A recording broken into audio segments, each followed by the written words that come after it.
பள்ளியின் சார்பாக அனைவருக்கும் வருக வருகையான வரவேற்கின்றேன்.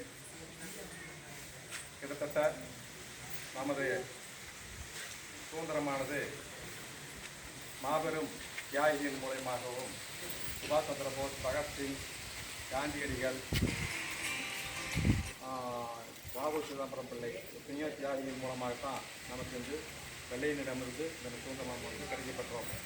ஆனால் அந்த பெற்ற சுதந்திரத்தை நாம் பேணி காட்டுறோமா என்று எடுத்துக்கொண்டால்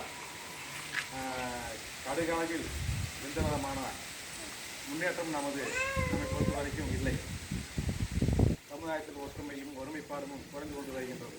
ஆகவே அந்த வன்முறைகளையும் தேவையற்ற வீண் குழப்பங்களையும் நாம் தவிர்த்துக் கொள்ள வேண்டிய கடமை ஒவ்வொரு இந்திய குடிமகனுக்கும் உள்ளது என்பதனை இக்காலகட்டத்திலே நான் தெரிவித்து வருகின்றேன். மாணவர்களாகிய நீங்கள் அனைத்து துறைகளும் அரசாங்கத்திலும்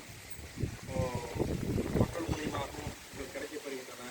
நீங்கள் அனைவருமே நல்ல முறைகளை படித்து எதிர்கால நல்ல ஒரு இந்தியாவை உருவாக்க வேண்டும் என்று இக்காலகட்டத்தில் உங்களை நான் வேண்டி விரும்பி கேட்டுக்கொள்கின்றேன். அதே நேரத்தில் நாம் முதலில் சமுதாயத்திற்காகவும் நம்மளுடைய வாழ்க்கை முறையும் நம்மளுடைய நல்ல ஒழுக்கத்தை முதலை நாம் பேணி காக்க வேண்டும். இப்பொழுது போதைப் பொருட்கள் வந்து அதிகமாக தலையெடுத்து உருவாகி சமுதாயத்தை செயல்படுத்திக் கொண்டிருக்கிறது. அதை நாம் எவ்வாறு களைய வேண்டும் என்பதனை ஒவ்வொருத்தரும் சிந்தனை செய்து நம்மை பற்றி அல்லாமலும் நம் சமுதாயத்தை பற்றியும் நாம்